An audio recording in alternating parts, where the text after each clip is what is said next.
광주 전남 지역의 지역 화폐죠. 상생카드 이 사용처가 대폭 제한이 되면서 시민들의 외면을 받고 있습니다. 자세한 이야기 한아름 리포터와 나누겠습니다. 어서 오십시오. 네, 안녕하세요. 이 상생카드의 현 주소를 살펴보기 전에 상생카드가 무엇인지부터 설명을 좀 드리겠습니다. 최근 지역 경제를 살리고자 다양한 정책들이 좀 시행되고 있는데요. 그중 하나가 바로 광주 상생카드입니다. 광주 업체에서 쓰면 매달 50만 원까지 10%까지 할인을 받을 수가 있는데요.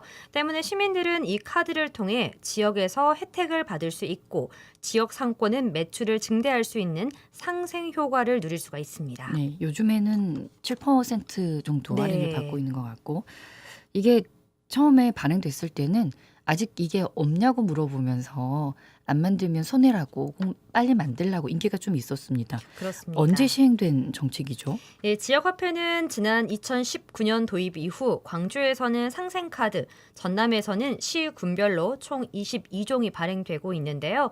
평균적으로 전체 충전 금액의 일부 비율에 따라 할인율이 적용돼서 출시 초반에는 굉장히 인기를 끌었습니다. 지역 상권을 살리기 위해서 광주광역시가 도입한 제도 광주 상생카드인데 지금 사용할 수 있는 장소가 줄어들었다는 거지 않습니까? 네, 그렇습니다. 이유가 있습니까? 네, 대형 프랜차이즈 업체보다는 골목의 자영업자들을 돕는다는 이유인데요. 지난해 10월 1일부터 행정안전부 지침에 따라 연 매출 30억 원을 초과하는 가맹점의 신규 신청이 막혔고요. 이미 등록된 연 매출액 30억 원 초과 가맹점에서는 상생카드 결제가 제한된 상태입니다. 연매출이 좀 높은 곳에서는 사용을 못하게 하는 건데 네. 말씀을 들어보면 상생카드를 사용할 수 있는 장소를 근데 소비자들이 찾기가 쉽지가 않아요. 그러니까 연매출이 30억 원이 좀 안 되는 것도 사용 금지 이렇게 붙어 있는 것이 좀 있어 보여서 네. 이유는 뭡니까? 네, 바로 정부가 가맹점을 연 매출 30억 원 이하로 제한한 데다 동네 마트부터 병원, 주유소, 학원 등 일상에서 자주 이용하는 가맹점 역시 배제를 했기 때문입니다.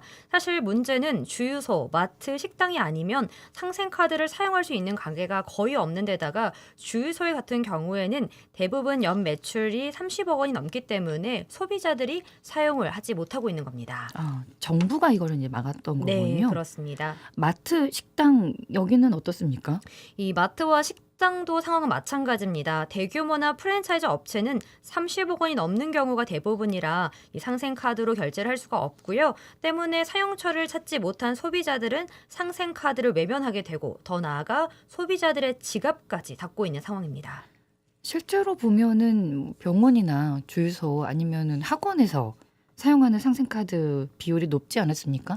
네, 실제로 좀 자료를 보면요. 2023년 광주 상생카드의 사용 비율을 보면 음식점이 968억 원, 의료비가 928억 원, 마트 등이나 유통업종이 897억 원으로 가장 많았습니다. 또한 교육비 역시 654억 원, 주유비 등 연료비가 314억 원으로 굉장히 높은 비율을 차지하고 있습니다.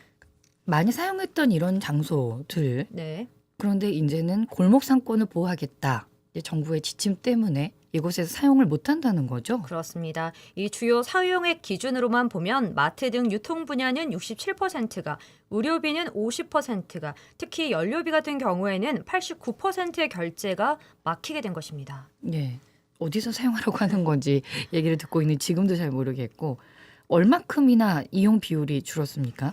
네, 광주시에 따르면 올해 1월에서 8월 광주 지역 상생카드 발행액은 지난해 같은 기간보다 32%나 감소를 했고요. 사용액 역시 6천억 대에서 4천억 대까지 크게 줄었습니다. 예. 시민들은 상생카드 충전 금액의 10%, 그러니까 적게는 7% 할인된 혜택과 광주 어디서나 결제가 가능한 편리한 점은 있지만 할인율이 대폭 줄고 또 가맹점까지 제한이 걸리면서 굳이 상생카드를 사용해야겠다라는 필요성을 느끼지 못한다는 의견들이 좀 많았는데요. 네. 그 이야기 잠시 듣고 오겠습니다.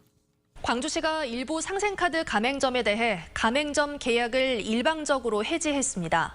사업자 등록증의 주소가 광주가 아니라는 이유에서인데요.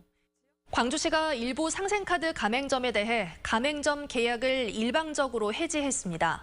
사업자 등록증의 주소가 광주가 아니라는 이유에서인데요. 지역경제 활성화를 위해 도입된 광주 상생카드 할인 제도가 당장 다음 주부터 중단됩니다. 국비 지원금이 줄었기 때문인데요. 광주 상생카드가 넉 달 만에 재개되면서 벌써부터 발행액이 300억 원을 넘어서며 높은 인기를 자랑하고 있습니다. 하지만 내년엔 국비 지원이 전액 삭감되면서 올해까지만 지역화폐 혜택을 볼 수 있는데요.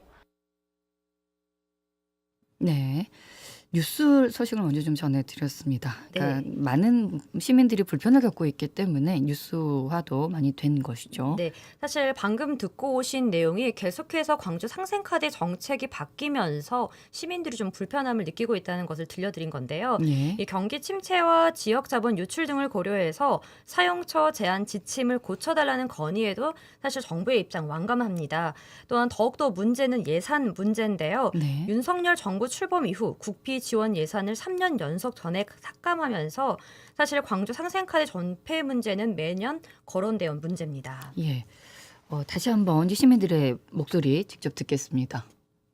아무래도 이제 수수료가 지원이 되다 보니까 저희 입장에서는 뭐 큰 금액은 아니더라도 확실히 이런 불경기에서는 도움이 많이 되죠. 할인되는 혜택이 가장 큰 것 같아요. 아무래도 다른 카드들은, 신용카드들은 이런 카페 같은 데에서는 할인이 잘 안 되잖아요. 지역 경제 그 활성화 차원에서 지역사랑 상품권을 보조를 해줬던 이런 부분들을 전액 다 삭감을 한다고 하면 저희 소상공인들이나 전통시장에서 장사를 하고 있는 상인들 입장에서는 대단히 우려스럽고 점원이나 이렇게 사업주들께서 쓸 수 있어요 없어요라고 이렇게 바로 대답을 해주시면 조금 더 편한데 지금은 너무 알려져 있지 않다 보니까 저희가 여쭤봤을 때 아예 피드백이 없는 경우가 많거든요. 그 10% 감액된다는 거, 또 지역에 도움이 된다는 거, 뭐 그거 두 가지죠. 네, 일관성이 없으면 불편하게 마련입니다. 왜냐하면 자꾸 정보가 바뀌고 이러면 네, 맞습니다. 그래서 시민분들 역시나 이거를 충전을 재충전을 했을 때 과연 내가 사용할 수 있느냐 이런 의문도 많이 가졌습니다. 더 큰 문제는 예산 문제라고 말씀을 드렸는데요. 이 재정 상황이 어려운 광주시는 지역 화폐인 상생카드를 존폐 위기에서 이 지역 경제 활성화에 도움이 된다라고 판단을 해서 현재로서는 지방비로 충당을 하고 있습니다. 이건 역시 좀 부담이 될 수밖에 없는데요. 그래도 다행인 것은 지난 19일 국회에는 본회의를 열고 지역사랑 상품권 이용 활성화에 관한 법률 일부 개정안을 가결했습니다. 이게 어떤 법률 아니냐면요. 이 지역 화폐에 대한 국가 지원을 의무화하는 것을 골자로 하고 있습니다. 때문에 광주시는 안도의 한숨을 내쉬고 있지만 사실 문제가 완전히 끝난 것은 아닙니다. 이유는 정부가 이 법안과 관련해서 윤석열 대통령에게 제의 요구를 건의하겠다는 입장이어서 사실 이게 통과가 되지 않고 부결 가능성이 있기 때문에 현재로서는 아직 해결이 되지 않았습니다. 그래서 이런 상황 속에서 광주시의 입장과 대책은 어떤 것인지 전화 연결을 통해서 한번 들어보겠습니다. 네, 안녕하세요. 네, 안녕하십니까? 네, 반갑습니다. 저희가 계속 광주 상생카드에 대한 이야기를 나누고 있는데요. 광주 네. 상생카드의 효가 어떤 것인지 말씀해 주실 수 있을까요? 네, 우리 시는 2019년부터 광주 상생카드를 도입하여 발행하고 있습니다. 9월 말 기준 총 4조 5,250억 원을 발행하여 어려운 경제 상황에서 지역 소상공인의 매출 증대와 서민들의 가계 경제에 큰 보탬이 되고 있습니다. 올해는 1인당 50만 원 한도로 상시 7% 할인 지원을 하고 있는데요. 설 명절이 있는 2월에는 10% 특별 할인을 실시하여 고물가 등으로 어려움을 겪고 있는 전통시장과 소상공인의 활력을 불어넣었습니다. 광주연구원의 연구 분석에 의하면 2019년부터 지난해까지 5년간 광주 상생카드 총 이용액 3조 9,494억 원에 대해 4조 9천여억 원의 생산 유발 효과가 있는 것으로 나타났습니다. 또 2조 5,200여억 원의 부가가치 유발 효과와 6만 9,700여 명의 고용 창출 효과가 있는 것으로 나타났습니다. 네. 우리 시는 광주 상생카드 할인 발행 지원 외에도 연매출 5억 원 이하의 영세소 상공인 가맹점을 대상으로 광주 상생카드 결제 수수료를 전액 지원하여 소상공인들에게 실질적인 도움을 드리고 있고요. 할인 발행 지원에 따른 지역 내 소비 촉진으로 지역 경제 활성화에도 기여하고 있습니다. 네.